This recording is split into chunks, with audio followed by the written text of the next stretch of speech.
সামনে একটা বড় ফাসাদ অপেক্ষা করছে, আল্লাহ ভালো জানেন। একটা বড় মালহামা হবে পৃথিবীতে, মহাযুদ্ধ। এই যুদ্ধে পৃথিবীর অনেক মানুষ মারা যাবে, এমনটা হাদিসের মধ্যে এসেছে। কে জানে, আল্লাহ ভালো জানেন এটা কবে হবে, কত সালে, কিভাবে হবে। এমন হতেও পারে এটাই সেই পারমাণবিক যুদ্ধের সূচনা, আল্লাহু আলাম। কারণ তারা শুরু করেছিল চাইনকে কেন্দ্র করে, সেখানে পারে নাই। কেন্দ্র করে চেষ্টা করেছে একটা মহাযুদ্ধ লাগানোর, পারে নাই। সিরিয়াকে কেন্দ্র করে প্রায় হয়েই গিয়েছিল, এখানে অনেকগুলো দেশ ইনভলভ হয়ে গিয়েছিল, কিন্তু নিউক্লিয়ার যুদ্ধ পর্যন্ত যায়নি। কিছু মানুষ চাচ্ছে, একটা সভ্যতা চাচ্ছে যে পৃথিবীতে একটা মহাযুদ্ধ ঘটুক, এর ফলে পৃথিবীর ম্যাক্সিমাম মানুষ যেন মারা যায়, পরাশক্তিগুলো দমন হয়ে যায়, সে নতুন করে রাইজ করবে, সেই অপেক্ষায় বসে আছে। এবং তার নাম কি সেটা আপনারা আমার চেয়ে ভালো জানেন। প্রথম বিশ্বযুদ্ধের পরে একটা কান্ট্রি বিশ্বের রুলিং স্টেট হয়েছে, দ্বিতীয় বিশ্বযুদ্ধের পর আরেকটা কান্ট্রি বিশ্বের রুলিং স্টেট হয়েছে। এখন অন্য কোনো রাষ্ট্রকে যদি পৃথিবীর শাসন রাষ্ট্র হিসেবে আত্মপ্রকাশ করতে হয়, তাহলে বিশ্বে আরেকটা বড় যুদ্ধের দরকার আছে। জ্ঞানী মানুষ ইশারা বুঝবেন, তারা এই চেষ্টাই করছে। এভাবে বিশ্বের পরাশক্তিগুলোকে তারা লড়িয়ে দেওয়ার চেষ্টা করছে, এবং পিছন থেকে তারা দাবার গুটি চালছে, তারা সামনে আসবে না। এগুলো তারা বুঝবে যাদের দু চোখ আছে, খিদর আলাইহিস সালামের মতো। তারা বুঝবে না, লাহুম কুলুবুন লা ইয়াফকাহুনা বিহা ওয়া লাহুম আযানুন লা ইয়াসমাউনা বিহা ওয়া লাহুম আ'য়ুনুন লা ইউবসিরুনা বিহা উলাইকা কাল আনআম বাল হুম আদাল। এই শ্রেণীর মানুষ এগুলো বুঝবে না। আল্লাহ সুবহানাহু ওয়া তাআলা পবিত্র কুরআনুল কারীমের মধ্যে একটা সংক্ষিপ্ত এবং সারগর্ভ সূরা নাজিল করেছেন, তার নাম সূরাতুল আসর। আল্লাহ পাক এই সূরার মধ্যে মানব জাতির সাফল্যের, ইহকালীন কল্যাণ আর পরকালীন মুক্তির 4টা মৌলিক কাজ বলেছেন, যেটা আপনারা অনেকেই জানেন। আল্লাহ পাক প্রথমেই সময়ের কসম করেছেন, ওয়াল আসরি, সময়ের কসম, বা'দা আউযু বিল্লাহি মিনাশ শাইতানির রাজিম। সময়ের কসম করে আল্লাহ পাক বোঝাতে চাচ্ছেন সময় আমাদের জন্য খুবই প্রেশিয়াস বা মূল্যবান। সময় চলে গেলে ফিরে আসবে না। কিয়ামতের মাঠে যে 5টা প্রশ্ন হবে, তার মধ্যে প্রথম 2টাই কিন্তু সময় সংক্রান্ত। প্রথমটা হচ্ছে তোমার সারা জীবন কোন কাজে ব্যয় করেছো, দ্বিতীয়টা হচ্ছে তোমার যৌবনকাল কোন পথে ব্যয় করেছো। এই দুটো সময় সংক্রান্ত প্রশ্ন। আল্লাহ পাক এই সূরার মধ্যে ওয়াল আসরি দিয়ে শুরু করেছেন, সময়ের কসম। একই সাথে আল্লাহ রাব্বুল আলামিন সময়ের কসম করে আমাদেরকে অতীতের দিকে তাকাতে বলছেন। অতীতের দিকে তাকিয়ে দেখো যে প্রত্যেক যুগে যুগে আল্লাহ পাক নবী রাসূল প্রেরণ করেছেন, আসমানি কিতাব নাজিল করেছেন। প্রত্যেক যুগে যুগে যারাই আল্লাহ এবং তার রাসূলের অবাধ্য হয়েছে, আল্লাহ পাক দুনিয়াতেও ধ্বংস করেছেন, পরকালেও ধ্বংস করবেন। এই কথার কোনো ব্যত্যয় আছে? প্রমাণ নেন, নূহ আলাইহিস সালাম 950 বছর দাওয়াত দিয়েছেন, কিছু মানুষ ইসলাম কবুল করেছে, বাকিরা করেনি। যারা করে নাই আল্লাহ পাক তাদেরকে ধ্বংস করেননি। কি দিয়ে ডুবিয়ে দিয়েছিলেন? প্লাবন দিয়ে। এমনকি নূহ আলাইহিস সালামের স্ত্রী সন্তান পর্যন্ত ঈমান আনে নাই। এনেছে? আনে নাই। এখান থেকেও শিক্ষা আছে যে আমরা যারা আদর্শ পরিবার গড়তে চাই, এমন হতে পারে যে পরিবারের সকল সদস্য সবাই কথা শুনবে না, এমনটাও হতে পারে। এতে হতাশ হওয়ার কিছু নেই। তখন আপনাকে নিজের চিন্তা করতে হবে, আলাইকুম আনফুসাকুম, নিজের নফসের ফিকির করতে হবে। আপনি দাওয়াত দিতে দিতে ক্লান্ত হয়ে যান, যদি দাওয়াত দিতে দিতে বোঝাতে বোঝাতে ক্লান্ত হয়ে যান, তারপরেও আপনার কথা মানুষ না শোনে, আলাইকুম আনফুসাকুম, নিজের ফিকির করে। নূহ আলাইহিস সালাম যখন বললেন, বাবা নৌকায় উঠে আসো, সে বলছে আমি পাহাড়ে উঠে যাব, পাহাড় আমাকে বাঁচাবে।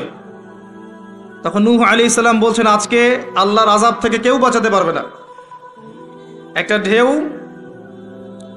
বাবা আর ছেলের মাঝখানে অন্তরায় হয়ে গেল। একটা ঢেউ আসলো, বাবা একদিকে, ছেলে একদিকে। নূহ আলাইহিস সালাম সন্তানের জন্য আল্লাহর কাছে দোয়া করছেন, আল্লাহর কাছে ভিক্ষা চাচ্ছেন, রহমত, দয়া। ইন্নাহু মিন আহলি, আল্লাহ বলছেন লাইসা মিন আহলিক, হে আল্লাহ সে আমার পরিবারের অন্তর্ভুক্ত। আল্লাহ বলছেন সে তোমার পরিবারের কেউ না। আল্লাহর কাছে দেশ, ভাষা, রক্ত, বর্ণ, জাতীয়তাবাদ, কোনো কিছুর কোনো মূল্য নাই, ইল্লাত তাকওয়া, শুধু তাকওয়ার মূল্য আছে। যে ঈমান এনেছে, আকীদা পরিশুদ্ধ করেছে, আমল ঠিক করেছে, তাওহীদ শিখেছে, সুন্নতে থেকেছে, আল্লাহকে ভয় করেছে, সাধ্যমতো আল্লাহর দিনের পথে কাজ করেছে, দিন প্রতিষ্ঠার চেষ্টা করেছে, ইনশাআল্লাহ জান্নাতে চলে যাবে। আর যে হোক না কেন, একজন নবীর স্ত্রী হোক না কেন, বা কোনো নবীর আত্মীয় হোক না কেন, যত বড় মানুষ হোক না কেন, যত বড় ধনী হোক, যত সম্পদশালী হোক, যত শৌর্য বীর্য ক্ষমতার অধিকারী হোক, যত কিছু থাকুক না কেন, ঈমান না থাকলে, আমল না থাকলে, তাকওয়া না থাকলে, তাকে কেউ আল্লাহর আযাব থেকে বাঁচাতে পারবে না। পারবে? এটা মৌলিক কথা। আসলে মাহফিলে অনেক কথার প্রয়োজন নাই। আপনি কথা বুঝতে পারছেন? অনেক বেশি কথার প্রয়োজন নাই। অল্প কিছু কথা যদি আপনার মনে আসার করে, দিলে আসার করে, যথেষ্ট। প্রথম কথা হচ্ছে এইটা, ঈমান, তাওহীদ, নেক আমল, তাকওয়া, এগুলো ছাড়া কিছুই আমাদেরকে বাঁচাতে পারবে না। এবং যার যার হিসেব তাকে তাকেই দিতে হবে। নূহ আলাইহিস সালামের ছেলে জান্নাতে যেতে পারলো না, নূহ আলাইহিস সালামের স্ত্রী হয়েও তিনি জান্নাতে যেতে পারলেন না। প্রত্যেক যুগে যুগে ইব্রাহিম আলাইহিস সালাম, তার বাবা কি ঈমান এনেছে? আনে নাই। তার বাবার পরিণতি হয়েছে তাদের মতোই। লূত আলাইহিস সালাম, তার স্ত্রী কি ঈমান এনেছে? আনে নাই। পরিণতি একই। মুহাম্মদ সাল্লাল্লাহু আলাইহি ওয়াসাল্লামের চাচারা সবাই কি ঈমান এনেছে? তার বংশের মানুষ সবাই কি ঈমান এনেছে? অনেকেই তো তার সাথে শত্রুতা করেছে, করে নাই? আবু লাহাব তার চাচা নন? আবু লাহাব ঈমান এনেছে? চাচা হয়েও সে পার পেল না। তো এই হচ্ছে মূল কথা। আল্লাহ পাক সময়ের কসম করে বোঝাতে যাচ্ছেন, অতীতকালের দিকে তাকিয়ে দেখো, প্রত্যেক যুগে যুগে যারাই আল্লাহর অবাধ্য হয়েছে, তার রাসূলের অবাধ্য হয়েছে, আল্লাহর নাজিলকৃত বিধানের আনুগত্য করে নাই, আল্লাহ পাক দুনিয়াতেও শাস্তি দিয়েছেন, পরকালেও শাস্তি দিয়েছেন। একই সুন্নাহ প্রত্যেক যুগে যুগে। আরেকটা বিষয় আমাদের বুঝে আসে, সেটা হলো ওয়াল আসরি দিয়ে আল্লাহ পাক শেষ জামানার মানুষদেরকে সতর্ক করছেন বেশি। কারণ শেষ জামানার মানুষেরা সবচেয়ে বড় ফিতনার মধ্যে থাকবে, সবচেয়ে বেশি বেশি ফিতনা থাকবে এই জামানার মধ্যে। ব্যক্তি জীবনে ফিতনা থাকবে, ধর্মে ফিতনা থাকবে, পরিবারে ফিতনা থাকবে, সমাজে থাকবে, বিশ্বে থাকবে, সমস্ত ক্ষেত্রে ফিতনা থাকবে। ফিতনা দিয়ে ভর্তি। কিন্তু মানুষ মনে করবে তারা খুব ভালো কাজ করছে, মানুষ মনে করবে তারা খুব ভালো ভালো আমল করছে, কিন্তু এগুলো ফিতনার মধ্যে ডুবে আছে। আপনি দেখবেন এখন তাওহীদের মধ্যে শিরিক ঢুকে গেছে, সুন্নতের মধ্যে বেদাত ঢুকে গেছে। দেখবেন হালাল রিজিকের মধ্যে হারাম ঢুকে গেছে। খুব কম মানুষই এখন হালাল রিজিক খায়, খুব কম মানুষই। সবার ঘরে ঘরে এখন সুদ, সবার ঘরে ঘরে দেখবেন ঘুষের টাকা ঢুকছে, দুর্নীতির টাকা ঢুকছে, আত্মসাতের টাকা ঢুকছে। খুব কম মানুষ হালাল খায়। অনেক সময় দেখবেন আমরাও দাড়ি টুপি রেখেও অনেক সময় বোনদের সম্পত্তির অধিকার দেই না, এমন হয় না? আমরাও অনেক সময় ধর্মীয় লেবাসেও দেখা গেছে আমরা টাকা পয়সা আত্মসাৎ করছি না? এরকমও হিস্ট্রি আছে। খুব কম মানুষ আছে এই পৃথিবীতে যারা হালাল রিজিক খাচ্ছে। আমরা খাস করে দোয়া করি আল্লাহ যেন আমাদের সবাইকে হালাল রিজিক খাওয়ার তৌফিক দান। প্রতিটা ক্ষেত্রে ফিতনা। আপনি সংস্কৃতিতে যান, সেখানে দেখবেন সংস্কৃতির নামে আমরা মেয়েদের সাথে কি করেছি, নারী পুরুষের ফ্রি মিক্সিং করে দিয়েছি। নারী পুরুষ বেলাল্লাপনে একসাথে চলাফেরা করছে, যেখানে আল্লাহ পাক কিছু চাইতে বলেছেন পর্দার আড়াল থেকে, তাই না? সূরা আহজাব পড়েন, সূরা নূর পড়েন। কিছু চাইলে, একটা বেগানা নারী যদি কিছু চায়, তাকে পর্দার আড়াল থেকে চাইতে হয়।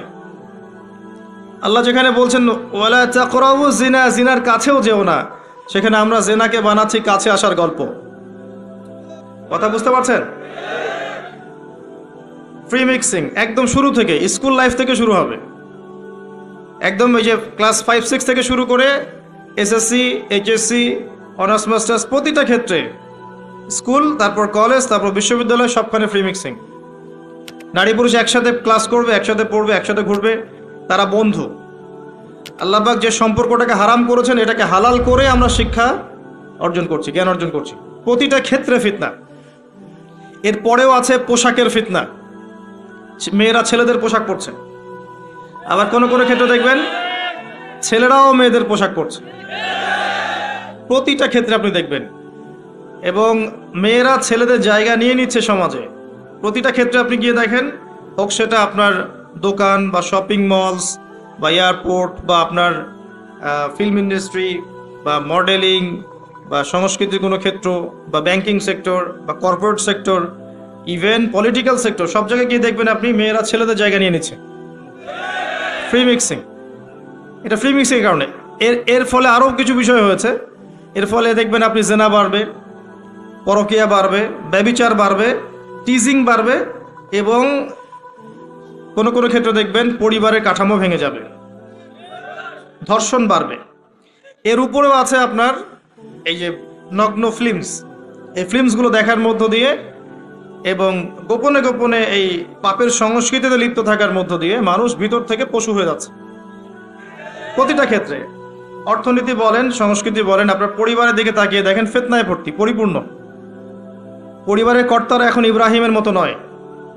পরিবারের সন্তান সন্ততি কোরআন সুন্নাহ বোঝে না, ওযুর ফরজ বোঝে না, নামাজ কালাম ঠিক মতো পড়ে না। পরিবারের মেয়েরা দেখবেন পর্দা করে না। পরিবারে তালিম নাই, হৃদ্যতা, ভালোবাসা নাই, ইল্লা মাশা আল্লাহ। এর বাইরে আল্লাহর কিছু বান্দা আছেন, তাদের কথা ভিন্ন। ম্যাক্সিমাম পরিবারের অবস্থা, পরিবারের উপার্জনের ঠিক নাই, কোন পথে টাকা ঢুকছে পরিবারে ঠিক নাই, ঢুকলেই হলো, হালাল হোক আর হারাম হোক, এই হচ্ছে আমাদের টার্গেট। এনিহাও যে কোনোভাবে আমাকে একটা জমি কিনতে হবে, বাড়ি করতে হবে, গাড়ি করতে হবে, স্ট্যাটাস বাড়াতে হবে, যেভাবেই হোক আমাকে এগুলো অর্জন করতে হবে। এই হচ্ছে আমাদের জীবনের উদ্দেশ্য। এখন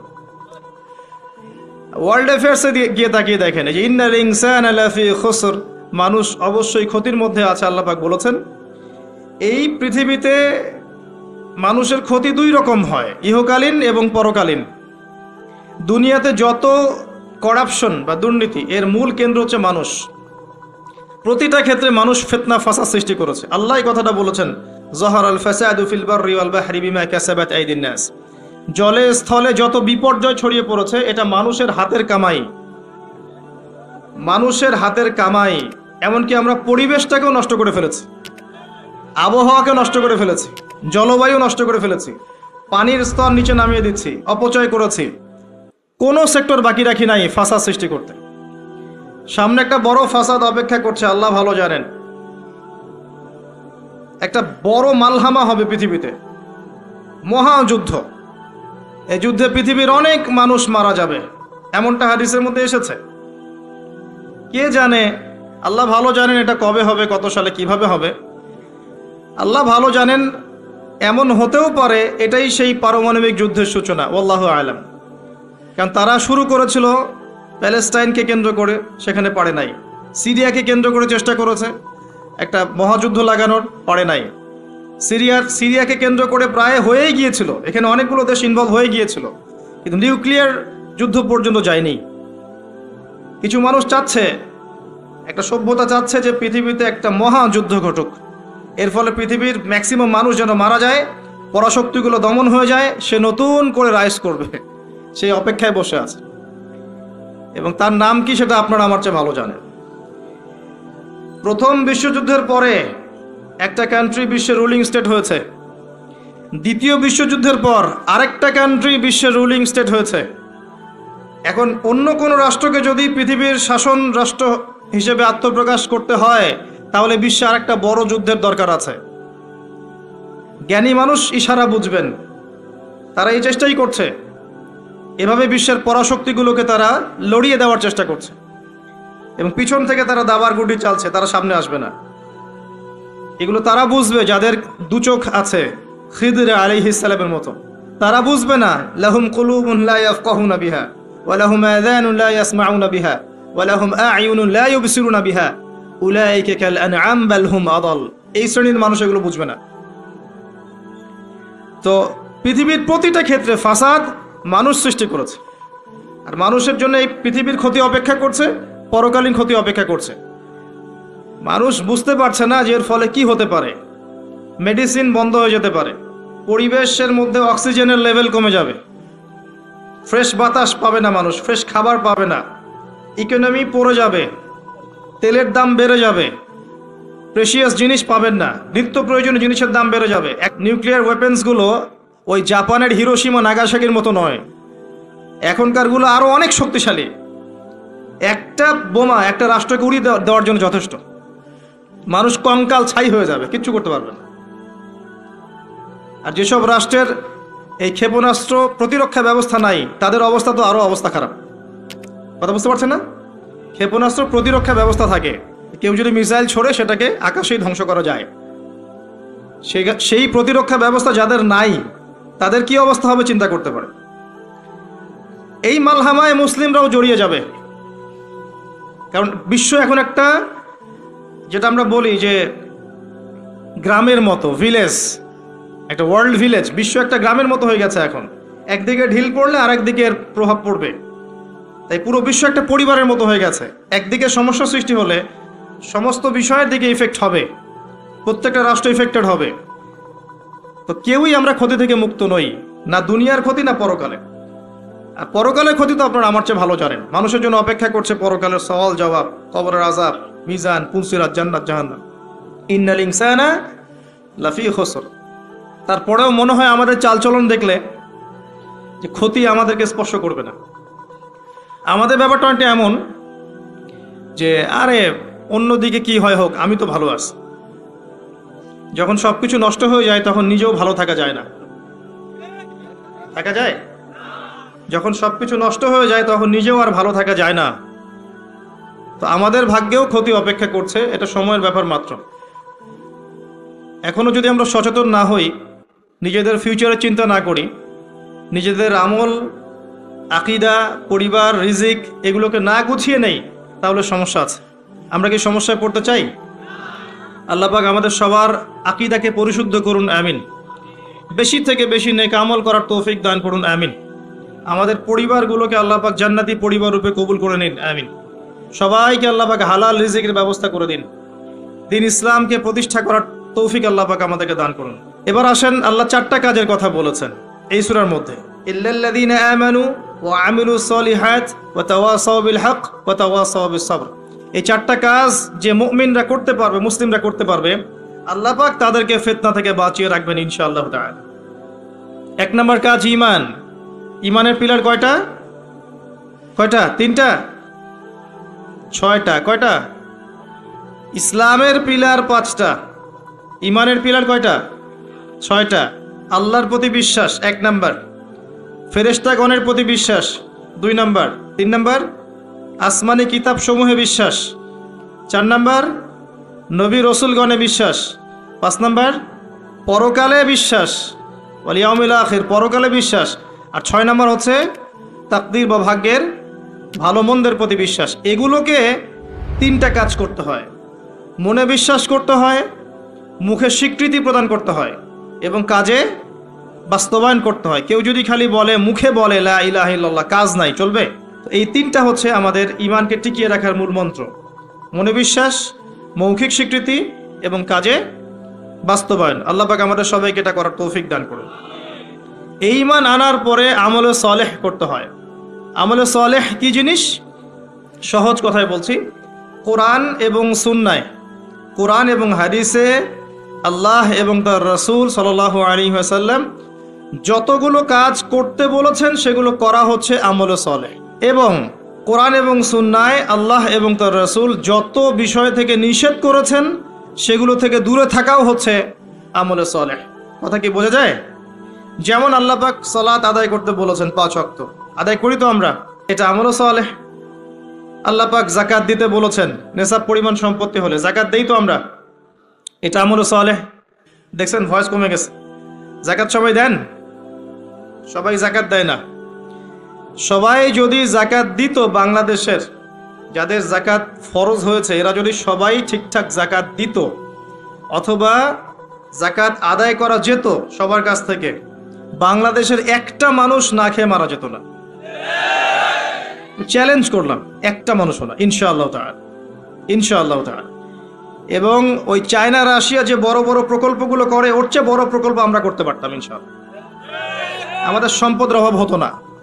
আমরাই তো যাকাত দেই না, আমরাই তো ট্যাক্স দেই না, কর দেই না, আমরাই তো ফাঁকিবাজি করি, দুর্নীতি করি, আমরাই আমাদের সম্পদ লুটে পুটে খাই।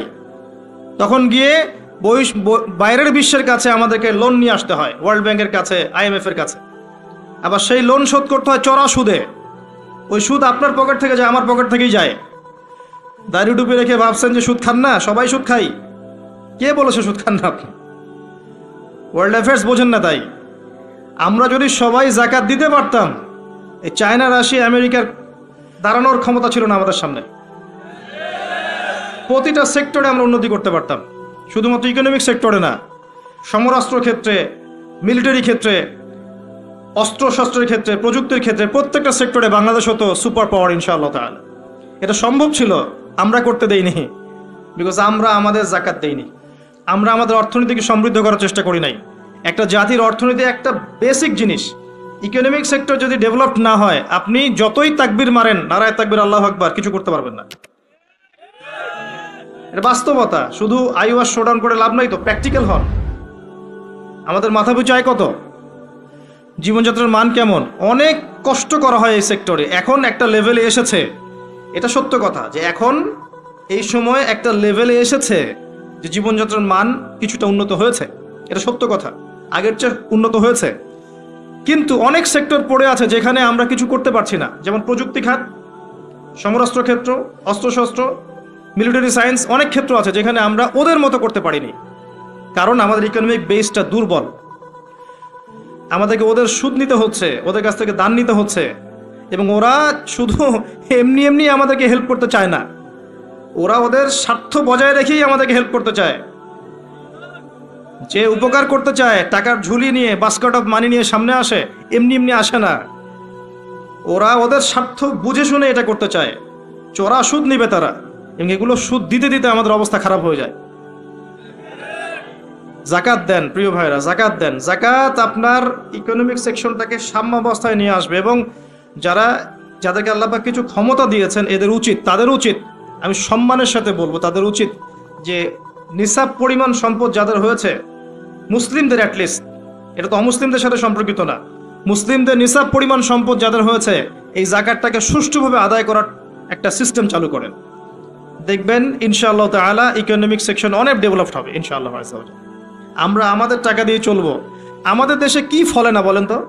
এমন কোন জিনিস আছে যেটা আমাদের দেশে ফলে না? কোন মৌলিক চাহিদা, খাদ্য, বস্ত্র, বাসস্থান, চিকিৎসা, শিক্ষা, কোন সেক্টরটাতে আমরা পিছিয়ে আছি বলেন তো? প্রতিটা জিনিস আল্লাহ পাক এই বাংলাদেশকে উজাড় করে দিয়েছেন। ভালো করে চিন্তা, সমুদ্র আছে আপনার, নদী আছে আপনার সবুজ শ্যামল মাঠ দিয়ে ভর্তি, আপনার ধান, গম, পাট, কত কি যে হচ্ছে বাংলাদেশে, অবাক করা বিষয়।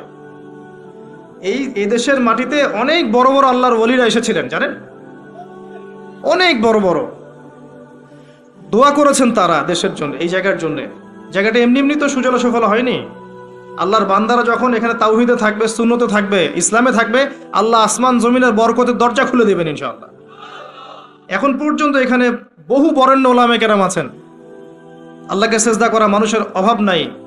মানুষ 5 ওয়াক্ত নামাজ পড়ে, মানুষের মধ্যে ইসলামের প্রেম আছে, মহব্বত আছে। রমাজান মাসে তারা আরো বেশি মুসল্লি হয়ে যায়। অনেক দুর্বলতা আছে, কিন্তু আমাদের দেশের মানুষ ইসলামকে ভালোবাসে না? কোরআনকে ভালোবাসে। আল্লাহ পাক রহমতের প্রতিটা দরজা খুলে দিয়েছেন দেশের জন্য। মাটি উর্বর, আপনার সাগর আছে, গ্যাস পাওয়া যাচ্ছে, কয়দিন পর তেল পাওয়া যাবে, আর অনেক কিছুই পাওয়া যাবে। যদি আমরা আমাদের ক্ষেত্রে সৎ হতাম, আমরা আমাদের সম্পদ কাজে লাগাতে পারতাম, জাকাত নিতাম ঠিকঠাক মতো, কেউ দুর্নীতি করতাম না, কোনো দেশের কাছে লোন নেওয়ার কোনো প্রয়োজন ছিল না আমাদের। আমরা আমাদের মতো করে চলতে পারতাম, মাথা উঁচু করে। এখন এই ক্ষমতা আল্লাহ পাক যাদেরকে দিয়েছেন, তারা যদি বিষয়গুলোর দিকে চোখ দেন, এটাই সবে কল্যাণকর। এটা সবার দায়িত্ব নয়। যাদেরকে আল্লাহ পাক এই দায়িত্ব দিয়েছেন, তাদের জন্য এই বিষয়গুলো। আমরা শুধু সর্বোচ্চ বিষয়গুলোকে বোঝানোর চেষ্টা করতে পারি বা মানুষকে দাওয়াত প্রদান করতে পারি, এতটুকুই। আল্লাহ পাক আমাদেরকে বোঝার তৌফিক দান করেন।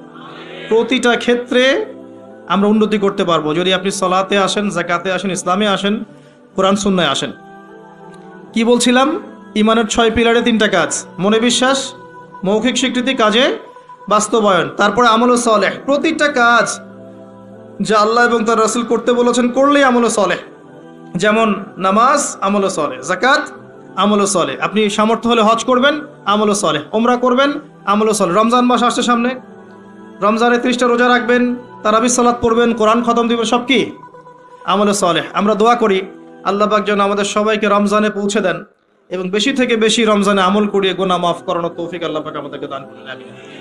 প্রতিটা কাজ পিতামাতার খেদমত করা, চুপচাপ যেখান থেকে নিয়েছো চুপচাপ রেখে চলে যাও, না হলে তোমার জন্য অপেক্ষা করছে পরকাল একটা শাস্তি। আল্লাহ পাক কিয়ামতের মাঠে ওঠার সাথে সাথে তোমার ডান হাত কবজি পর্যন্ত কেটে দিবেন।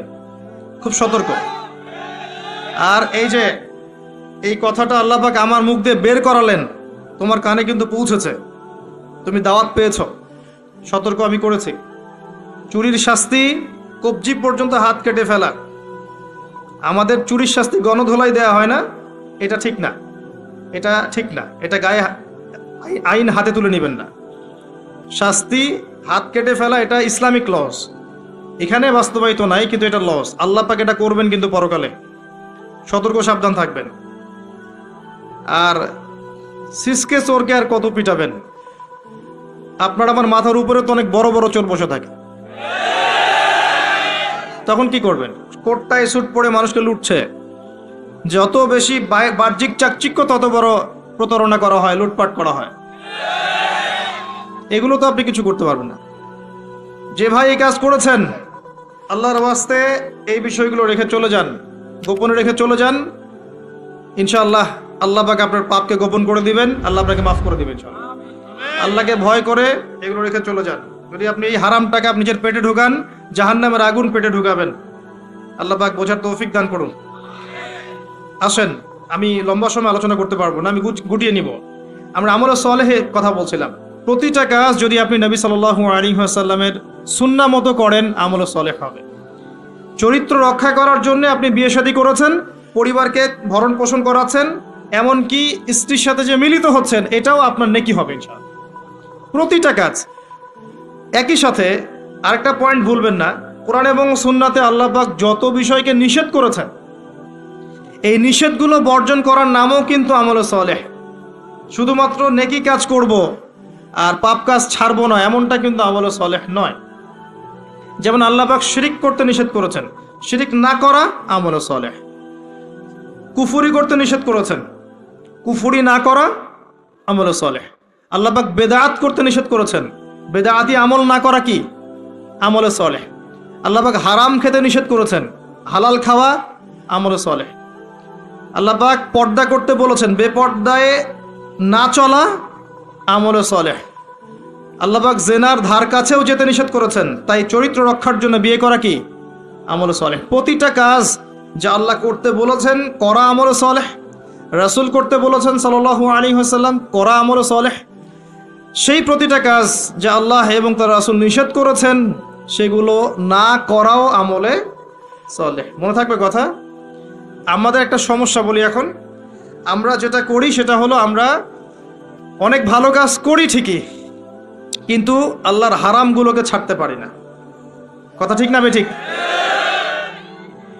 দেখবেন নামাজ পড়ি 5 ওয়াক্ত, সুদ ছাড়তে পারি না, আছে না? আমরা যাকাত, আমরা দান সদাকা করি মাঝে মাঝে, ফরজ যাকাত দেই না। দেখবেন যে তাহাজ্জুদ পড়ছে বাবা, মেয়ে বেপর্দায় ঘুরে বেড়াচ্ছে, আছে না? বছর বছর হজ ওমরা করছি, এদিকে আল্লাহর হালালকে হারামও করছি, আল্লাহর হারামকে হালাল করছি। এই কাজগুলো আমরা করি না। আমরা অনেক সময় ভালো অনেক কাজ করি, দান সদাকা করি, নফল দান সদাকা করি, জুমার নামাজে যাই, ঈদের নামাজে যাই, হ্যাঁ, প্রতিবেশীর খোঁজ নেই, মানুষকে রক্ত দেই, চিকিৎসার জন্য কাজ করি, শিক্ষা ক্ষেত্রে কাজ করি, অনেক কিছুই করি আমরা ভালো কাজ, কিন্তু আল্লাহর নিষেধগুলো কিন্তু ছাড়ি না। আল্লাহর নিষেধটা ছাড়া সবচেয়ে বড় কথা, কারণ নেক আমল করা সহজ, আল্লাহর নিষেধ ছাড়াটা খুবই কঠিন, এটা মনে রাখবেন। নেক আমল করা সহজ, আল্লাহর জন্য কিছু ছাড়া অনেক কঠিন, অনেক কঠিন। আল্লাহ পাক আমাদেরকে ছাড়ার তৌফিক দান করুন। এরপর আল্লাহ পাক বলেছেন ওয়াতাওয়াসাউ বিল হাক্কি ওয়াতাওয়াসাউ বিস সাবর। যারা হকের উপদেশ দেয় পরস্পরকে, একে অপরকে হকের উপদেশ দেয়। হকটা কি জিনিস? হকটা কি? এর সংজ্ঞা কে দিবে? আমি দিব না আপনি দিবেন না আল্লাহ দিবে? কার সংজ্ঞা নিবেন? হকটা কি কে বলবে, কে বুঝাবে? আল্লাহ বুঝাবেন। আল্লাহ বলছেন হকের সংজ্ঞা, সূরা কাহফ। আজকে জুমার রাত না? সূরা কাহফ অবশ্যই পড়বেন। সূরা কাহফের ফজিলত আপনাকে আল্লাহ পাক মাসিহ ফিতনা থেকে বাঁচাবে ইনশাআল্লাহ। এই সূরার 29 নম্বর আয়াতে গিয়ে দেখবেন আল্লাহ পাক হকের সংজ্ঞা দিয়েছেন। আল্লাহ পাক বলেছেন ওয়াকুলিল হাক্কু মির রাব্বিকুম, হক সেটাই, ভালো করে শোনেন, হক সেটাই, সত্য মিথ্যার মানদণ্ড সেটাই, ন্যায় অন্যায়ের মানদণ্ড সেটাই, জ্ঞানের মানদণ্ড সেটাই, ঠিক আছে, যেটা তোমার রবের পক্ষ থেকে নাজিল হয়। কি নাজিল হয়েছে? এখন আপনি বলেন কি নাজিল হয়েছে? যখন তাওরাত নাজিল হয়েছিল ওটাই হক ছিল, ইনজিল নাজিল হয়েছে ওটাই হক ছিল, জাবুর নাজিল হয়েছে ওটাই হক ছিল। এখন কি আছে? কোরআন এবং এর ব্যাখ্যা হাদিস। কিয়ামত পর্যন্ত কি অন্য কোনো উৎস আসবে? অন্য কোনো নবী আসবেন? আর কোনো রসুল আসবেন? গোলাম আহমেদ কাদিয়ানী যতই বলুক, সে কি নবী হয়ে যাবে? সুবহানাল্লাহ। কিছু মানুষ এখন তাদেরকেও নবী বলে গ্রহণ করছে। আর এটা কিয়ামতের সাইন। আমি অবাক হচ্ছি না, কারণ নবী সাল্লাল্লাহু আলাইহি ওয়াসাল্লাম বলেছেন কিয়ামতের আগে 30 জন ভণ্ড নবীর আগমন ঘটবে। কতজন? তার মধ্যে 4 জন হচ্ছে মহিলা, তার মধ্যে 4 জন কে? মহিলা, বাকিরা পুরুষ। তো এই হলো অবস্থা। নবী সাল্লাল্লাহু আলাইহি ওয়াসাল্লামের ঠিক পরেই আবু বকর রাদিয়াল্লাহু আনহু যুগেও একাধিক ভণ্ড নবীর আগমন ঘটেছিল, এখনো হচ্ছে। এরপরে কিয়ামত পর্যন্ত কোনো নবী আসবে? নবীর ওয়ারিশগণ থাকবেন। নবীর ওয়ারিশ কারা? ওলামায়ে কেরাম, তারা নবীর ওয়ারিশ। এবং আমার নাসিহা হচ্ছে আপনি কোরআন এবং সুন্নাহটাকে তাদের সোহবতে গিয়ে পড়েন এবং বোঝেন। এটা সবচেয়ে বেশি ইম্পর্ট্যান্ট, কারণ কোরআন এবং সুন্নাহ তাদেরকে দেখে শিখলে আপনি ভালো শিখতে পারবেন। এবং এটা হচ্ছে সেই নববী সুন্নাহ। এখানে গিয়ে আপনি দেখতে পারেন, একজন সাধারণ মানুষ হিসেবে আপনি দেখতে পারেন যে অনেকের মাঝখানে হয়তো ইখতিলাফ আছে, ঠিক আছে, মতপার্থক্য আছে। এই মতপার্থক্যে আপনি ঢুকবেন না। তারা যদি মতপার্থক্য করে এটা তাদের উপর ছেড়ে দেন। আপনি সবাইকে সম্মান করবেন। কথা বুঝতে পারছেন? আপনি সব আলেমদেরকে সম্মান করবেন। হকপন্থী ওলামায়ে কেরাম যারা আছেন সবাইকে আপনি সম্মান করবেন। সবার সাথে আপনি সখ্যতা বজায় রাখবেন। তারা আপোষে কার সাথে কি করছে এটা আপনার দেখার দরকার নেই। কথা বুঝতে পারছেন? উদারভাবে যদি চিন্তা করেন তখন আপনি বুঝবেন যে আমরা সবাই এক এবং আমরা সবাই মুসলিম উম্মার অংশ। কেউ কারো শত্রু নই, আমরা সবাই একে অপরের ভাই। যদি কেউ আপনাকে ভাই মনে না করে, আপনি তাকে ভাই মনে করেন, ইনশাল্লাহ ঐক্য হয়ে যাবে। আল্লাহ পাক তৌফিক দান করুন বোঝার। আরেকটা মূলনীতি আছে যা আমি চেষ্টা করি মেনে চলার, যে প্রত্যেকের মাঝে আপনি কিছু ভালো জিনিস পাবেন। যে আপনাকে দু একটা বাজে কথা বলছে বা ভুল বুঝছে বা আপনার সমালোচনা করছে, তার মধ্যেও দেখবেন আপনি দু একটা ভালো জিনিস আছে না? ওইটা আপনি নিয়ে নেন, ওই ভালোটুকু আপনি নেন। সে আপনাকে বকা দিয়েছে, গালি দিয়েছে বা তহমত দিয়েছে বলে তার ভালোটা নিবেন না, এমনটা করেন না। তার ভালোটুকু আপনি নিয়ে নেন উদার মনে। আর প্রত্যেকের মধ্যে আপনি দেখবেন কিছু বিতর্কিত বিষয় আছে, খারাপ, যেটা খারাপ, এই খারাপগুলো আপনি নিবেন না, আপনি এড়িয়ে যাবেন। তখন দেখবেন আপনি সবার মাঝে একটা হৃদ্যতার বন্ধন তৈরি করতে পারবেন, অন্যথায় সম্ভব না। আর আমরা যতই ক্ষমতার দাপট দেখাই না কেন, আমরা যদি ইউনাইটেড না থাকি আমাদের কোনো মূল্য নাই বিশ্বের দরবারে। শোনেন ভাই, আল কোরআনুল কারীমকে অবমাননা করা, একজন অমুসলিম, একজন নাস্তিক বা একজন মুরতাদ কোরআনকে অবমাননা করেছে, এর চেয়ে বড় অবমাননা আমার দৃষ্টিতে এটাই যে কোরআনের একটা সরাসরি বিধানকে আমরা লঙ্ঘন করছি। আপনাকে দেখাচ্ছি আমি। আল্লাহ পাক বলেছেন ওয়া'তাসিমু বিহাবলিল্লাহি জামিআ, এটা প্রথম হুকুম। তোমরা আল্লাহর রজ্জুটা শক্ত করে ধরো, ওয়া'তাসিমু, শক্ত করে ধরো, জামিআন, ঐক্যবদ্ধভাবে, এভাবে হাতের আঙ্গুলগুলোর মধ্যে কোনো ফাঁক নাই, এভাবে। সূরা সফ পড়ে দেখবেন, কান্নাহুম বুনিয়ানুম মারসুস, এইভাবে আল্লাহ পাক ধরতে বলেছেন, এভাবে। এটা প্রথম হুকুম। তারপরেই আবার বলেছেন ওয়ালা তাফাররাকু, এরকম হয়ে যেও না। দুটো কথা, ধরো আর বিভক্ত হয়েও না। আমরা ধরিও নাই, বিভক্ত হয়েছি। এখন আপনি বলেন যে কোরআনুল কারীমকে একজন নাস্তিক, একজন মুরতাদকে অবমাননা করেছে, ও তো জানেই না যে কোরআন কি জিনিস, এটা বড় বিষয় না, আমি জেনে বুঝে এই যে আয়াতগুলো মানছি না, এটা বড় বিষয়। কার দিকে চোখ তুলবেন আপনি? কার দিকে আঙ্গুল তুলবেন? নিজের দিকে আঙ্গুল তোলেন আগে। আগে নিজেদের আখের গোছান। আমি আল্লামা তকি উসমানী হাফিজাহুল্লাহ একটা বই থেকে একটা আয়াত স্মরণ করাই।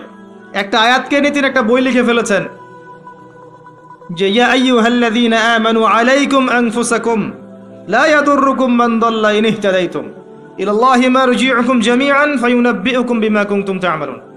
হে মুমিনগণ, তোমরা আগে নিজেরা নিজেদের নফসকে ঠিক করো, নিজের ঘর নিজে ঠিক করো, নিজের ঘর নিজে ঠিক করো, নিজের নফস নিজে ঠিক করো। আগে নিজের দিকে আঙ্গুল তোলেন। আমাদের দুর্বলতা কোথায়? আমাদের তাওহীদের সমস্যা আছে, সুন্নতে অনেক সময় সমস্যা আছে, রিজিকের সমস্যা আছে, ঐক্য নাই, মিল মহব্বত নাই, ইউনাইটেড প্ল্যাটফর্ম নাই। অন্যের দিকে আঙ্গুল তুলতে যাবেন কি জন্যে? আগে নিজে ঠিক করেন। আলাইকুম আনফুসাকুম, এখানে আমরা কোরআনের সরাসরি বিরোধিতা করেছি, লঙ্ঘন করেছি। এটা কোরআনের আরো বড় অবমাননা আমার দৃষ্টিতে। এজন্যই রিকোয়েস্ট করি যে অ্যাটলিস্ট অর্থগুলো বোঝার চেষ্টা করুন। আপনি তিলাওয়াত তো করবেনই, প্রত্যেক হরফে 10 নাকি পাবেনই, এটাতে তো কেউ বাধা দিবে না। প্রত্যেক হরফে 10টা করে নাকি পাবেন। এই যে আয়াতটা আমি পড়ে শোনালাম, এটার যদি অর্থটা আপনি না জানতেন তাহলে কি এই মেসেজটা পেতেন? এই মেসেজটা কি পাওয়ার দরকার নাই? এটাই আল্লাহ পাক বলছেন, ওয়াযারু মা বাকিয়া মিনার রিবা, সুদের অবশিষ্ট অংশ ছেড়ে দাও। ওয়া ইল্লাম তাফআলু, যদি তোমরা এটা না করো, ফাআযানু বিহারবি মিনাল্লাহি ওয়া রাসূলিহি, আল্লাহ এবং তার রাসূলের সাথে যুদ্ধের ঘোষণা শুনে রাখো। আল্লাহ এটা বলছেন, আমি খাচ্ছি। কে অবমাননা করলো বেশি, আমি না নাস্তিক? কে করলো? আর এই যে আয়াতটা আমি পড়ে শোনালাম, এটার যদি আপনাকে আমি অর্থটা না বলতাম, আপনি কি বুঝতে পারতেন? এই অর্থ জানার দরকার নাই, এটাই বুঝাচ্ছি। প্রতিটা ক্ষেত্রে ওয়ালা তাকরাবু জিনা, জিনার কাছেও যেও না। আমরা করছি। আতিউল্লাহ ওয়া আতিউর রাসূল, আল্লাহর আনুগত্য করো, রাসূলের আনুগত্য করো, করছি না।